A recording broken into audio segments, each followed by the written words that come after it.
meticulously hidden for centuries behind the veils of glorious history books, gold medals, and the towering rhetoric of national security?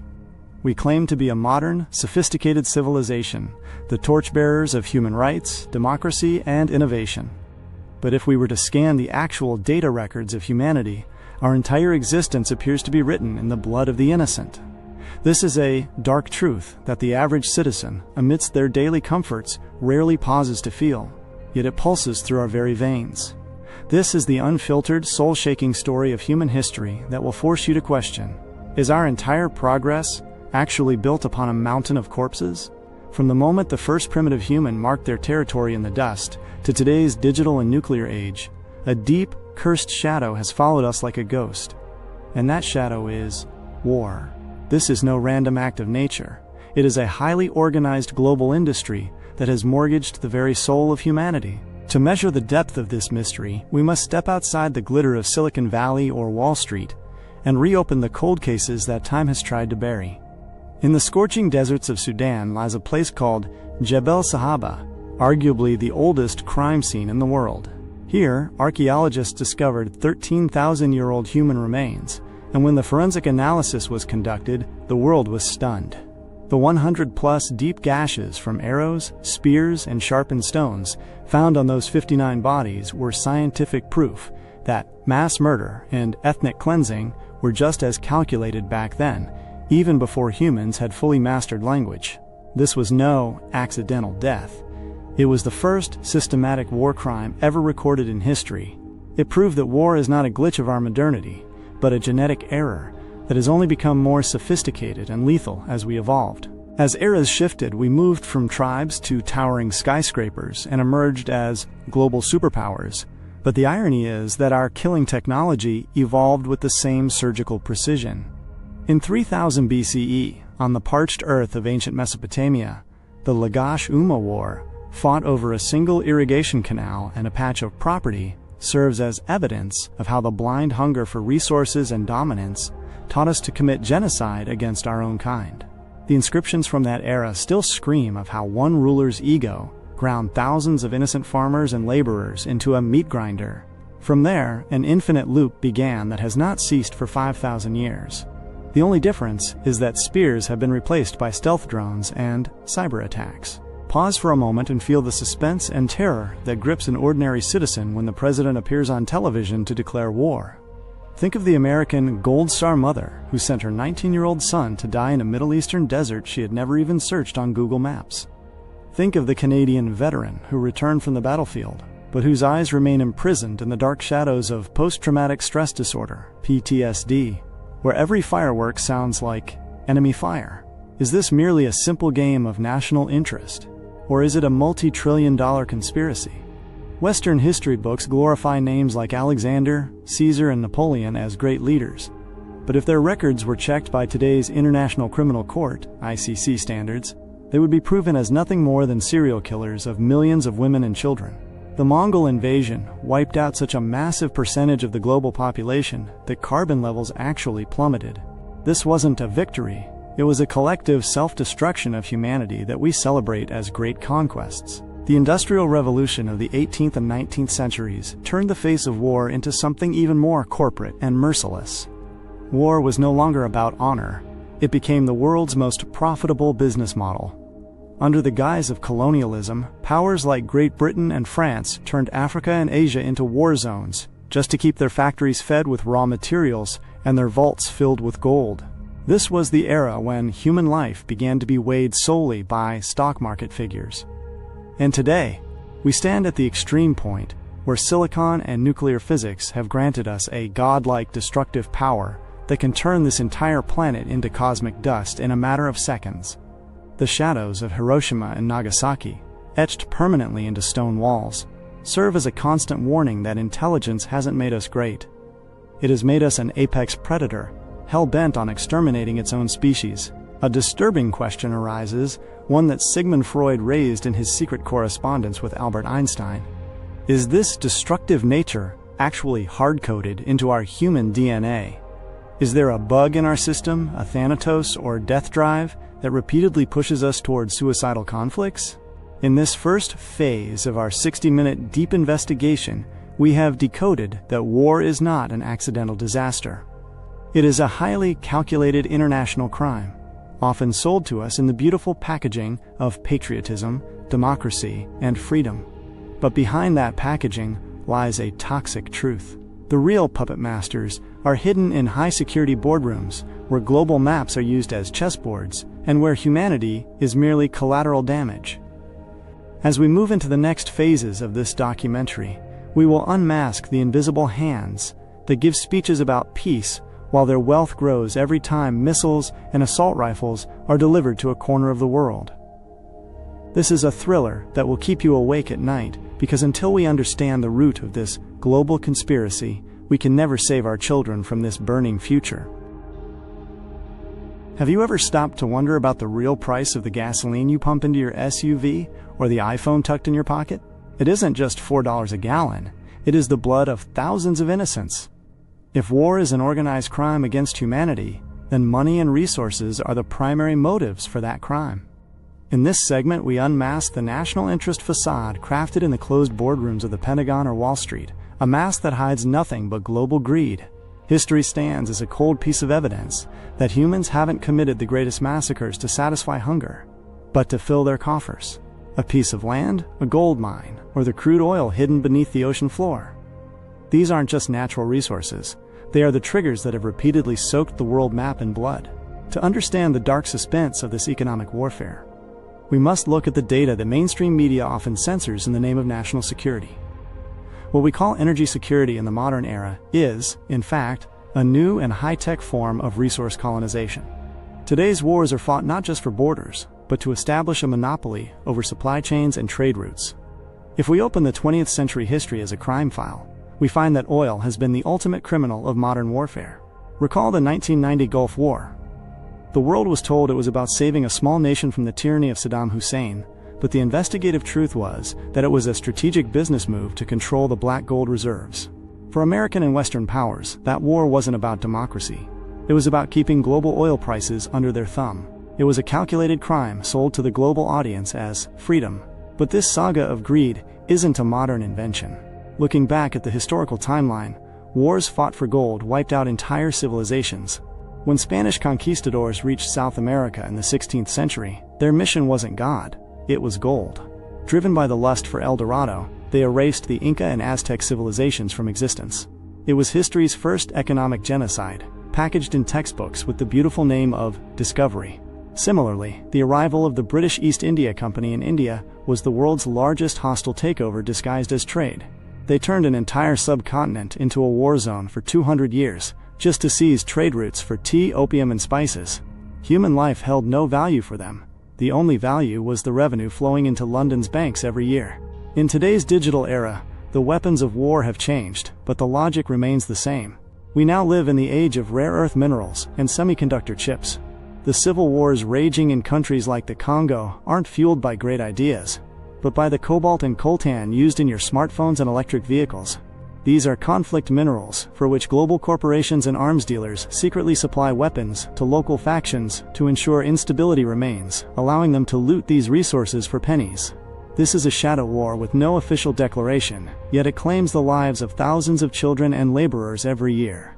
It is a deadly combination of modern slavery and war tied directly to the demands of your lifestyle. In the coming years, the thriller of blue gold water is becoming even more intense and terrifying. Water scarcity is the world's next major global conflict trigger.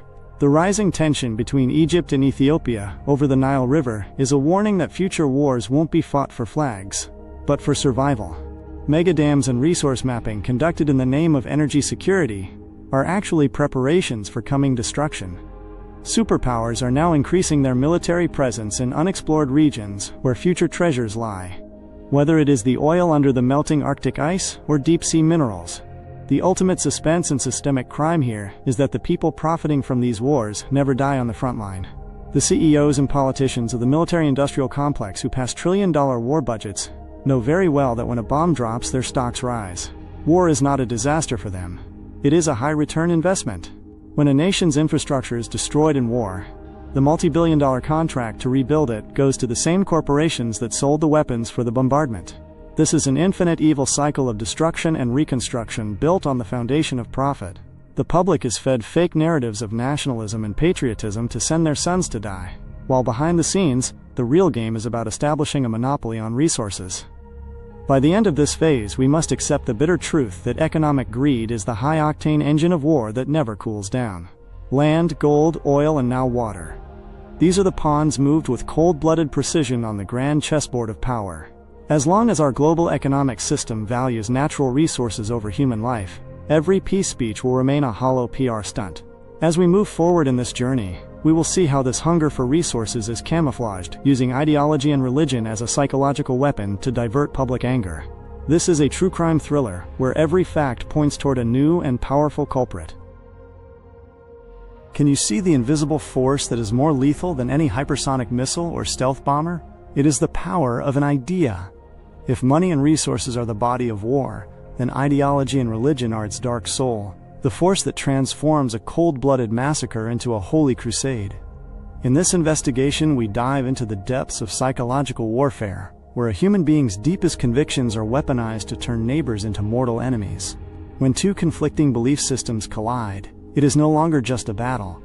It becomes a mission where killing is no longer a crime but a sacred duty. This is the ultimate global suspense, where the real perpetrators often hide behind the robes of a priest or the suits of a political philosopher. To decode this systemic crime, we must look at the blood-soaked pages of history, where God and doctrine were used to justify the unthinkable. Historical records of the Crusades provide the most haunting evidence of this pattern. Between the 11th and 13th centuries, a series of religious wars tore through the Middle East, not just for land, but for the supremacy of a faith. From thousands of miles away, power-hungry monarchs invoked divine will to put swords into the hands of illiterate peasants. The streets of Jerusalem were stained red with the blood of the innocent, simply because one side believed their way of praying was the only truth. But was it really about God? Behind the scenes, this was a calculated move to save a collapsing feudal system in Europe and seize control of lucrative trade routes. Religion was merely the marketing tool used to transform the fear of death into the promise of paradise. Even today, when we talk about modern extremism, we are seeing the harvest of seeds planted centuries ago in these very clashes of belief. As we move into the modern era, the altar of religion was replaced by the church of political ideology, yet the violence remained identical. The Cold War is the definitive case study of this mental warfare. On one side stood the American dream of capitalism and democracy. On the other, the Soviet vision of communism and equality. This was a global psychological thriller that kept the entire planet on the brink of nuclear extinction for nearly half a century. Capitalism called it a struggle for freedom, while communism called it a war for the worker. In reality, it was a clash of two superpower egos fighting for total global control. From the humid jungles of Vietnam to the rugged mountains of Afghanistan, millions of lives were sacrificed on the altar of these two ideas. The sight of burning villages or children running from napalm wasn't a victory for any great thought. It was the result of a cold-blooded strategy, where ideology was used as a fuel for the war machine. In our current hyper-connected world, this collision has become even more complex and dangerous.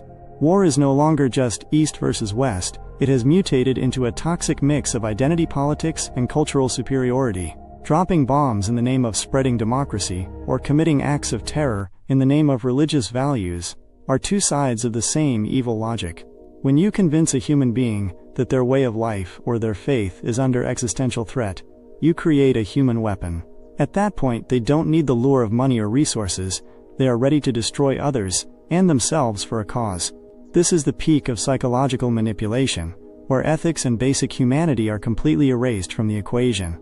Think about the propaganda being injected into our brains every second through social media and global news cycles. The us versus them narrative is the silent engine of war that keeps the fires of hatred burning among the masses. When a state declares another nation as evil, killing their citizens suddenly becomes a, quote, moral act. This is the suspense the puppet masters rely on. They know that if they openly admitted they wanted a war for lithium or oil, the public might revolt. But if they say our freedom is at stake, or our values are being attacked, that same public will proudly send their children into the meat grinder. This organized deception is the true foundation of modern conflict. As this investigation deepens, we realize that ideologies and religions aren't inherently violent, but when fused with the hunger for power, they become the most destructive forces on Earth. The Cold War ended, and the Crusades became history, but the criminal pattern of weaponizing belief remains active. Today, bombs are still falling under the guise of liberation, and minorities are still hunted in the name of purity. Until we learn to build bridges of dialogue between conflicting ideas, ideology will continue to provide the perfect excuse for us to tear each other apart. As we will see in the next stage of this journey, this battle for the mind is about to collide with the raw, aggressive force of nationalism and imperialism, the point where national pride is used to turn the world into a global slaughterhouse. This is a true crime thriller, where words prove to be far more lethal than bullets. Have you ever wondered how thin the line is between patriotism and annihilation? A flag, an anthem, and a deep-seated love for one's soil. These sound like the most sacred and dignified of human emotions. But the reality is that this very sanctity has been weaponized throughout history as a psychological tool to execute the greatest mass murders ever recorded. We are diving deep into the investigation of that lethal cocktail, nationalism and imperialism, the catalyst that plunged the entire world into the fires of 2 world wars and reduced tens of millions of lives to mere rubble. This wasn't a sudden, accidental spark. National pride was meticulously crafted into a shield, behind which hid a naked greed for territorial expansion and a blind hunger for global dominance. This wasn't just a battle to redraw borders. It was a cold, calculated conspiracy to turn the entire planet into a global slaughterhouse. To uncover the most significant forensic evidence of this crime, we have to scrutinize the early 20th century with surgical precision. Imagine the world in 1914, sitting on a massive powder keg of industrial weaponry. When the first shot of World War I was fired, the public was told it was about avenging the assassination of an Austrian Archduke, Franz Ferdinand. But did a single assassination truly destroy the world? The investigative truth is far more sinister. The reality is that the superpowers of the era, Britain, Germany, France, and Russia, were locked in a savage blind race where everyone demanded a bigger empire than their neighbor. This is imperialism, an insatiable hunger to seize the land, resources, and sovereignty of others by force. But how do you justify this bloodlust to your own peaceful citizens? This is where the distorted version of nationalism enters the frame. The poison was injected into the mind of the average citizen that their nation was God's chosen and superior, while everyone else was an existential threat or subhuman. From school textbooks to morning newspapers and radio broadcasts, a high-decibel propaganda was unleashed, convincing ordinary young men that marching onto a battlefield was their life's singular and greatest purpose. This was mental manipulation at its peak, where the fear of losing loved ones was rebranded as the glory of martyrdom. The Industrial Revolution had already provided a mountain of weaponry, and now this hyper-nationalism provided the human hands to pull the triggers. What happened between 1914 and 1918 wasn't just a war. It was the self-immolation of an entire generation. Soldiers rotting in trenches were oblivious to the fact that the national honor they were dying for was merely the price tag for a few powerful men to expand their imperial maps. As the world crawled out from the debris and smoke of World War I, there was hope that humanity had finally learned its lesson. But the peace treaties only packed more sparks into the ashes of hatred. From here, an even more toxic and organized form of nationalism emerged: fascism and Nazism. Here, the suspense and horror reach a breaking point. In Germany, Adolf Hitler pushed national pride into an extreme pathology, convincing an entire race that they were the Aryan master race, and that ruling the world was their natural-born right. This was the most ruthless face of imperialism, one that tore down every wall of morality. When World War II erupted in 1939, it wasn't just about Poland or France. For Hitler, it was a mission for Lebensraum, living space for the expansion of the German people. In the name of this expansion, the largest systematic genocide in history, the Holocaust, was carried out. North American audiences often view World War II through a simplified lens of good versus evil. But if we scan the economic and imperial roots, we find a bloody game of global hegemony, a chess match for world dominance that cost over 70 million lives. Think about the cold-blooded and bureaucratic mindset that managed gas chambers and concentration camps as if they were a government logistics project. How did a civilized, educated society sacrifice millions of innocent children, women, and the elderly on the altar of national interest? This is the dark side of nationalism. where the perceived superiority of the nation strips away all human value from the outsider. This same insane lust for imperial expansion scripted everything from Nazi Germany to Imperial Japan, culminating in the smoke of Pearl Harbor and the ash of Hiroshima and Nagasaki. Imperial Japan's hunger for expansion turned the entire Pacific into a war zone. They believed they were the liberators of Asia, but they were caught in the same imperial trap where power equals expansion. The atomic bombs dropped on Hiroshima and Nagasaki put a stamp on the fact that when national pride is fused with technological power, it becomes the ultimate weapon of mass destruction. It was a global chain reaction that changed the way humanity thinks forever. But did the imperial mindset really die? History warns us that this mindset never truly dies. It simply changes its skin and its packaging. In today's modern 21st century era, imperialism is no longer just about tanks crossing borders and redrawing maps. We are living in the age of economic imperialism and cultural dominance. Today's superpowers, instead of sending troops, control the resources and governments of other nations through trade sanctions, debt traps, and information warfare. Even today, hypernationalism is used as a universal tool to control domestic audiences. Whenever a government wants to hide its internal failures, a collapsing economy, or rising unemployment, it creates a foreign threat. Our nation is in danger. This is the magic sentence that puts the public's ability to reason to sleep. This is the same old tried and tested pattern of organized deception that peaked in the trenches of 1914 and the bunkers of 1939. The question now isn't when the next big war will start, or where the next missile will land. The real suspense is whether we can recognize the propaganda in time, the lies pushing us toward annihilation under the beautiful labels of nationalism. The deep wounds that the world wars gave humanity can still be felt in every corner of the globe. When the guns finally fell silent in 1945, the world breathed a sigh of relief and swore an oath of peace through organizations like the United Nations.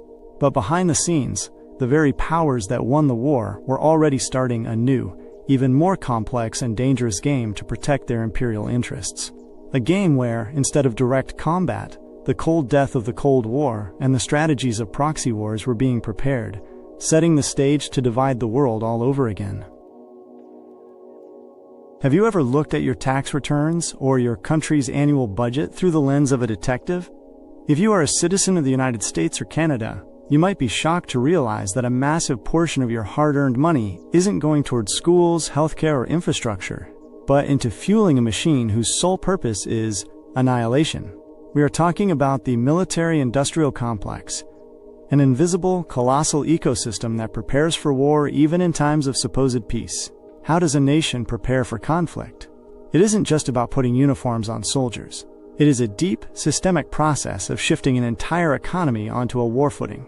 This is a global suspense where trillions of dollars are manipulated under the guise of defense budgets, and an endless arms race is sold to the public as an absolute necessity for survival. To investigate this systemic crime, we have to follow the trail of data leaking from the corridors of the Pentagon. In 2023-24 alone, the U.S. defense budget soared past $800 billion, more than the combined spending of the next 10 countries. But where does this astronomical wealth actually go? A staggering amount is funneled into an arms race that has no finish line. When one nation develops a new missile, another builds a more lethal interceptor. This is a cold-blooded mathematical game where defense giants like Lockheed Martin, Boeing, and Raytheon act as the true puppet masters. For them, war, or even the mere threat of it, is a prime business opportunity. The higher the global tension, the higher their stock prices.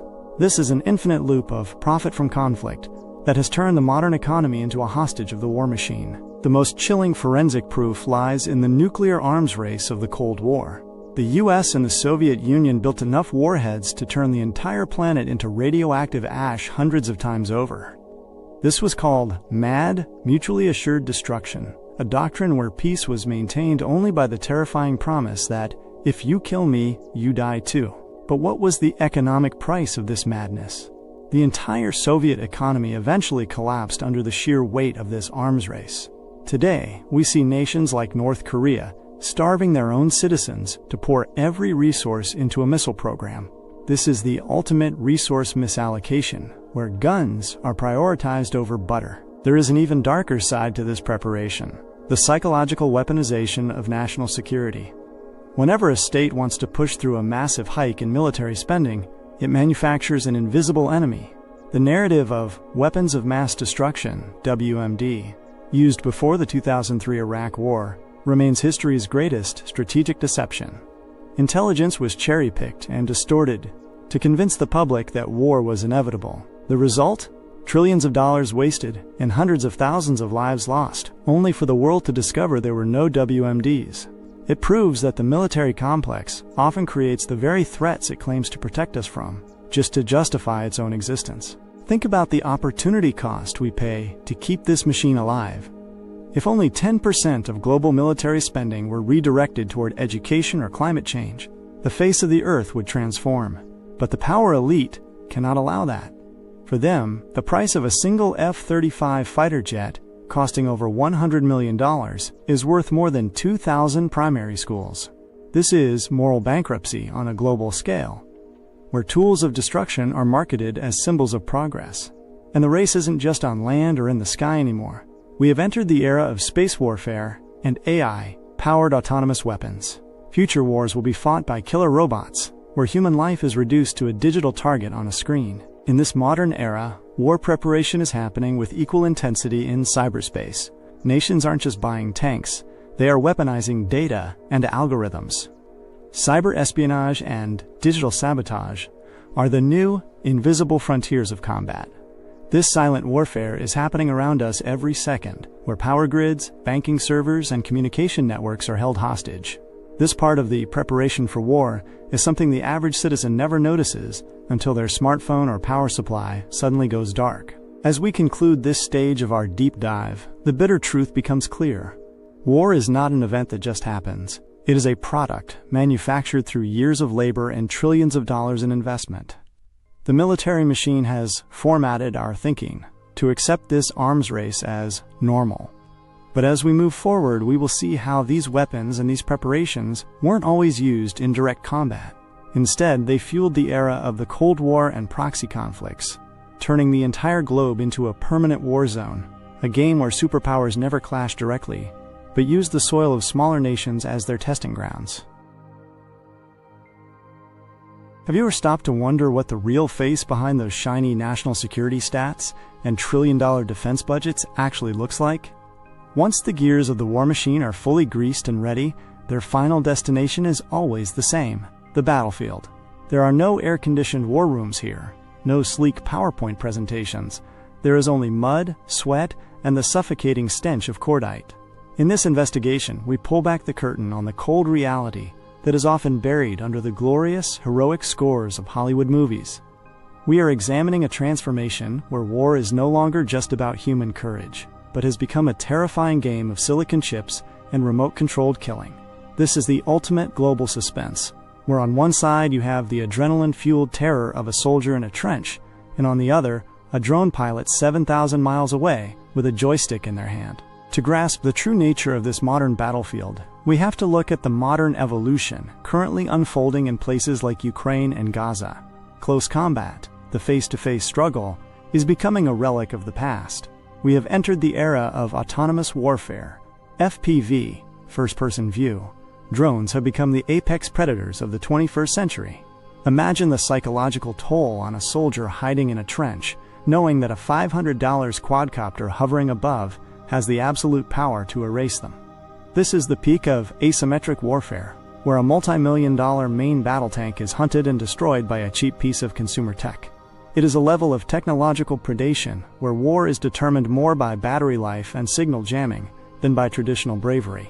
Yet behind this high-tech veneer, the human cost remains as visceral as it was centuries ago. If you speak to a North American veteran, they'll tell you that the front lines are light years away from a Call of Duty match. It's months of sleep deprivation, watching your own body decay in a trench, and living under the constant shadow of an unseen death. This psychological trauma is rarely factored into defense analysis. Post-traumatic stress disorder, PTSD, is the silent killer that hunts soldiers decades after the guns fall silent. Statistics show that more U.S. veterans have been lost to suicide at home than were killed in active combat during the global war on terror. This is the invisible output of the war machine that society consistently ignores. The battlefield has also taken a darker turn with AI-powered target selection. We are at a crossroads where artificial intelligence is deciding who lives and who dies. Reports of AI systems like Lavender or the Gospel being used in active conflict zones are scientific proof that the algorithm is now the executioner. When a machine scans thousands of data points to mark a target, there is zero room for empathy. This is dehumanized killing, where war has been reduced to a video game interface. A pilot in a base in Nevada deletes a pixel on a screen, viewing it only as a successful hit, while in reality, that pixel was a human being with a family and a history. Consider the moral bankruptcy of a world where war is being outsourced. The rising influence of private military contractors, mercenaries who fight for a paycheck rather than a flag, is turning the battlefield into a global marketplace. When war is privatized, accountability vanishes. War crimes become easier to commit when the perpetrators operate outside the boundaries of international military law.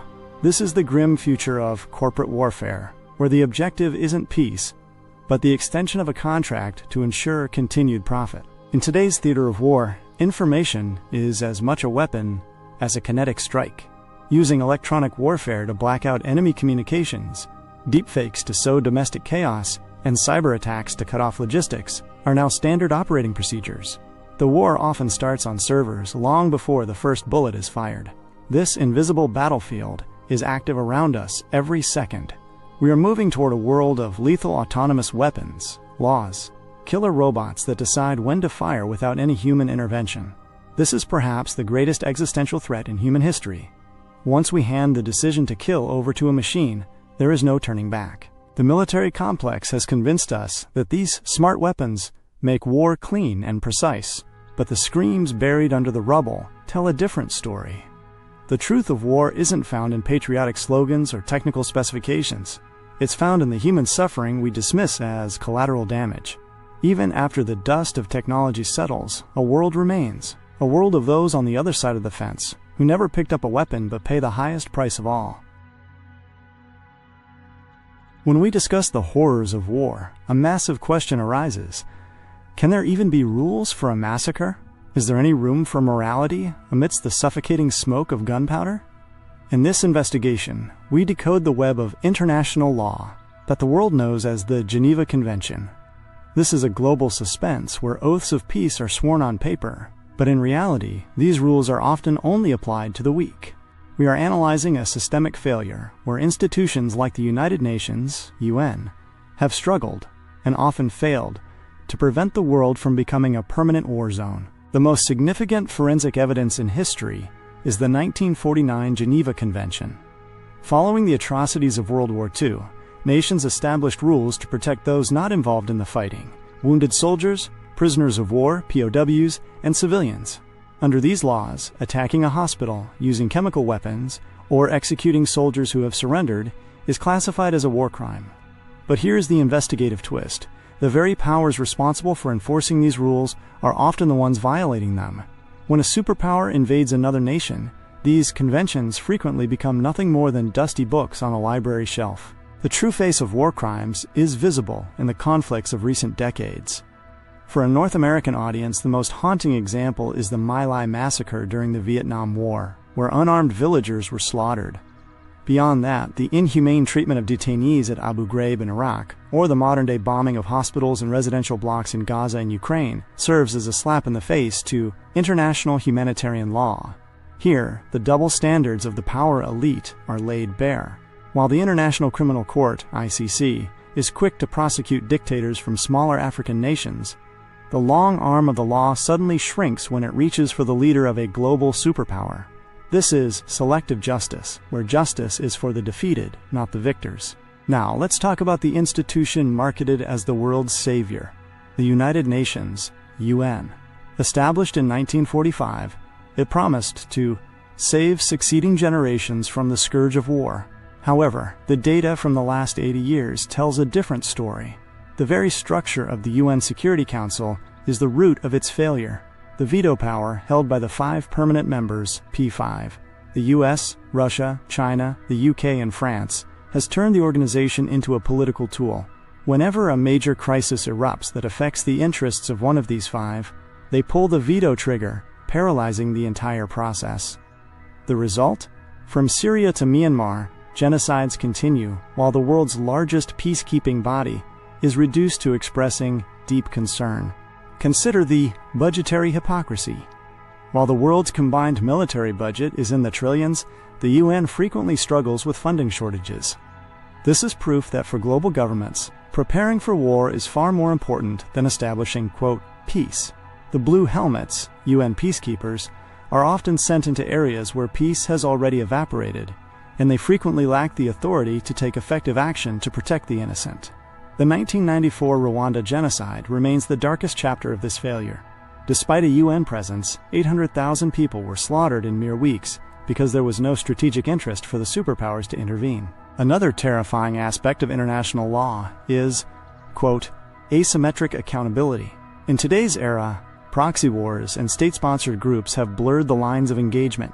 When a nation uses mercenaries or insurgent groups instead of its own military, it easily dodges the accountability of the Geneva Convention. There aren't even clear international laws yet for drone strikes or cyber warfare. A drone operator sitting in Nevada, 5,000 miles away, presses a button and wipes out an entire wedding party, only for it to be dismissed as a technical error or collateral damage. This is dehumanized warfare, where the perpetrator has no face. In this digital and global age, international law has become a paper tiger. Superpowers interpret these laws according to their own convenience. Heavy terms like preemptive strike and regime change are used to violate the borders of sovereign nations. Until international institutions are economically and militarily independent, they will remain puppets of the nations that provide their largest donations.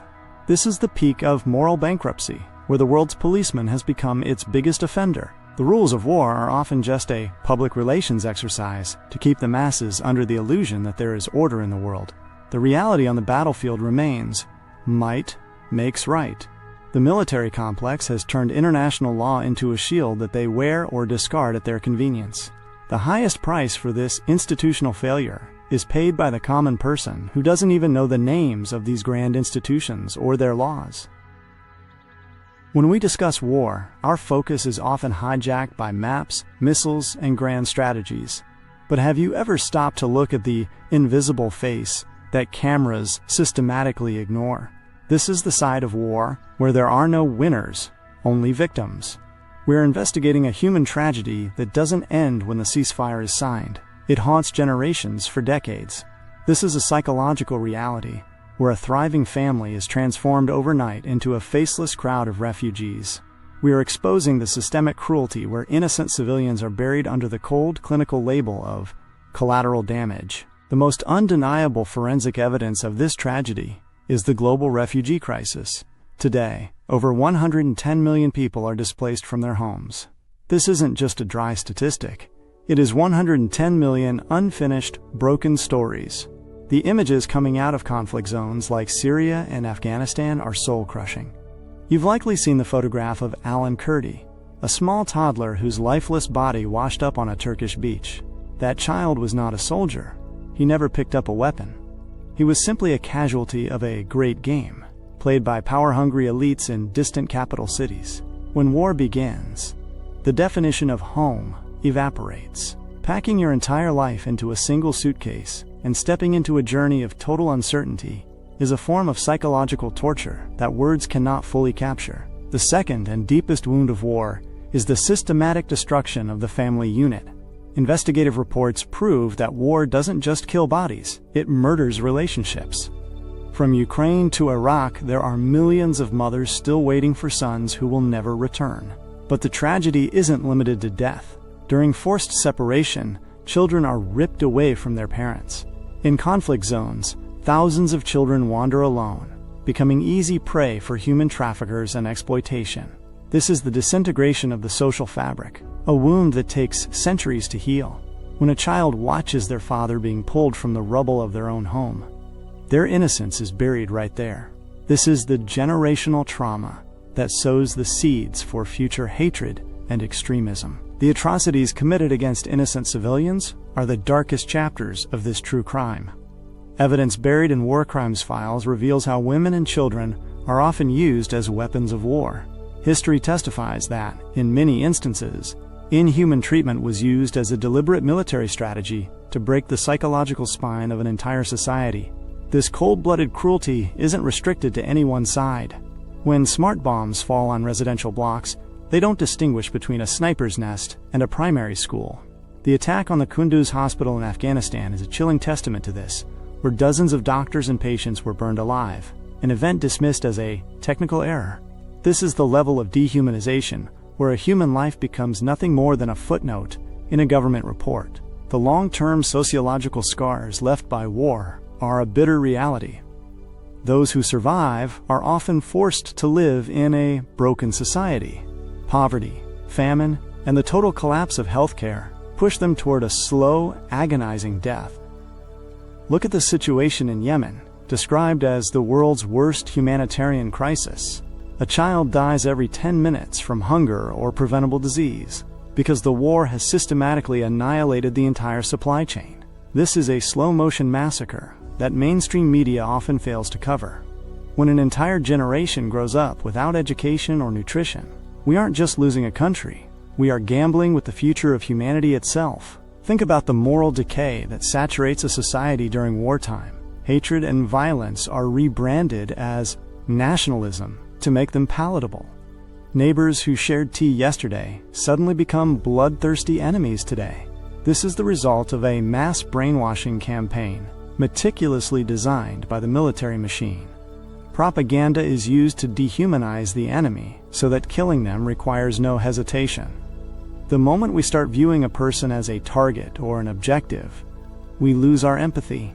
That is the ultimate victory of war and the ultimate defeat for mankind. Our investigation now confronts a truth the world desperately wants to look away from. War is not a saga of heroism. It is a pile of broken toys, hollow eyes, and shattered dreams. Powerful elites make decisions from the safety of reinforced bunkers, but the price is paid in the blood and tears of the common citizen.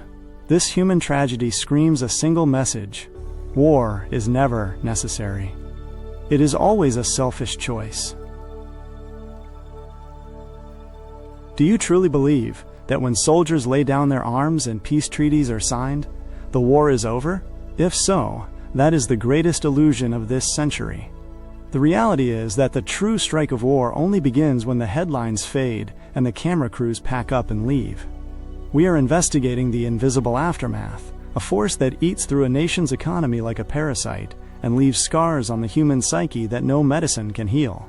This is a global suspense where future generations pay the debts for mistakes they never made. The most undeniable forensic evidence of this economic devastation is the endless trap of national debt. When a country goes to war, it doesn't just spend its savings, it mortgages its future. According to data from Brown University's Costs of War project, the post-9/11 wars cost nearly $8 trillion. But the shocking truth is that a massive portion of this was borrowed money. It is estimated that by 2050, the interest alone on this debt will reach trillions of dollars. This is an economic crime, where the funding for the next generation's education, healthcare, and infrastructure is evaporated in a cloud of missile smoke. When a nation drowns in post-war debt, its currency collapses, inflation skyrockets, and food disappears from the common man's table. Countries like Iraq and Libya serve as prime examples, where post-war economic ruin has forced entire societies into survival mode. But war steals something far more precious than money: human consciousness. The most terrifying and long-term consequence of conflict is post-traumatic stress disorder, PTSD. This is the psychological forensic report that major powers often try to scrub from their records. When a soldier returns from the battlefield, they don't return alone. They bring back the shadows of screams, explosions, and death. PTSD isn't just a medical term, it is a living hell. Data proves that from Vietnam to Afghanistan, more soldiers have taken their own lives after returning home than were killed by enemy fire on the battlefield. This pattern of self-destruction proves that the human brain cannot simply delete the horrors it has witnessed. And this trauma isn't contained within the soldier. It leaks into their families as secondary trauma, shattering marriages and raising children in an unstable, volatile environment. There is an even deeper twist in this investigative journey called generational trauma, When an entire generation grows up in the shadow of war, their entire worldview shifts. They begin to view hatred, insecurity, and violence as normal. In Vietnam, the effects of Agent Orange are still visible today in birth defects, scientific proof that the poison of war reaches into human DNA.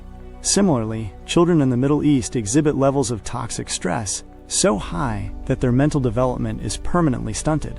This is a silent sabotage against humanity for which there is no quick fix. On the economic front, post-war reconstruction often becomes just another business opportunity. Here, we see the new face of the power elite, disaster capitalism. Massive corporate entities arrive under the guise of development to seize the resources of nations already suffocating under debt.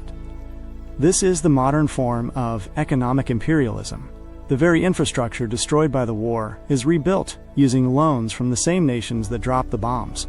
It is a vicious cycle that is nearly impossible for any small nation to escape. Think about the social fabric that has been completely shredded. Post-war societies suffer from a massive trust deficit. Communities that lived together for centuries suddenly look at one another with suspicion. This social fragmentation is the fertile ground where future civil wars are bred. The end of a war is often just an interval, not the end of the play. Until the economic inequality and psychological trauma are treated, peace remains nothing more than propaganda on a piece of paper. Today, the bitter truth is exposed. The real cost of war isn't the price of the bullet. It is the life that can never return to normal. This is an era of economic slavery and mental darkness that history books usually relegate to the fine print. We have been brainwashed into believing that war is inevitable, but they never tell us that the interest rates will be paid by our descendants for the next 7 generations. Can humanity ever truly break free from this endless cycle of war?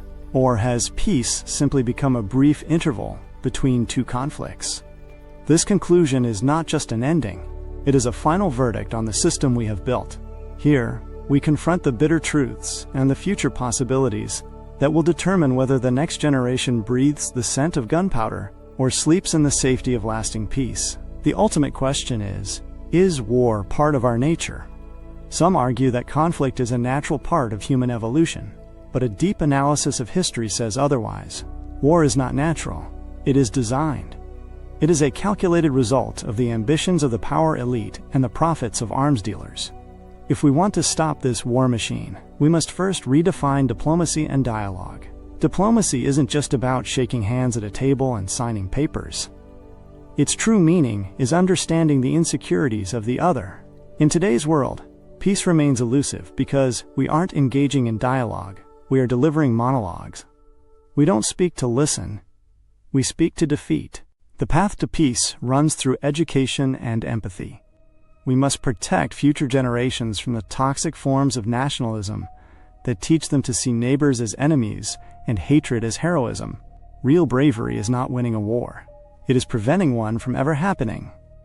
We need a global consciousness where the destruction of one nation is seen as a defeat for all of humanity. As long as we hide behind cold terms like collateral damage to justify the deaths of innocents, we do not deserve peace. Peace is not a product to be bought. It is a process that must be chosen every single day, in every single decision. We have seen how the military-industrial complex controls our mindset. They convince us that security only comes from missiles. But in reality, true security comes from a strong economy, a healthy society, and a fair justice system. The day the global defense budget becomes smaller than the budgets for education and healthcare is the day humanity has truly progressed. Diplomacy must not be the second option. It must be the only option. The greatest proof of war's failure is that after every major conflict, the solution is eventually found sitting at a table. Why then do we only reach that table after losing millions of lives? The time has come to understand our individual responsibility. We cannot remain mere spectators. When our tax dollars are spent on weapons of mass destruction, we must ask questions. When propaganda fills our minds with hatred, we must check the facts. Peace begins with a shift in our own perspective. We must challenge the system that treats war as a business. The only way to save humanity is through collective resistance. This investigation ends here, But your responsibility begins now. Do you want to be part of a world where technology is used only to kill more efficiently? Or a world where every human being has the right to live with dignity? Remember, history doesn't just record the names of the victors. It also keeps an account of the silence of those who said nothing while injustice took place. This crime belongs to no single nation or group. It is a crime against all of humanity. After watching this special documentary on U.S. Crime Diaries, I am not just asking for a like or a subscribe. I am asking for your awareness. If you believe this dark truth about war and the military machine needs to be seen by the world, share this video. Comment below and tell us, do you think diplomacy is truly capable of stopping modern wars? Your voice can move this global conversation forward. Thank you for watching this documentary to the end. Stay informed, keep asking questions, and remember, peace is not a dream. It is our greatest necessity.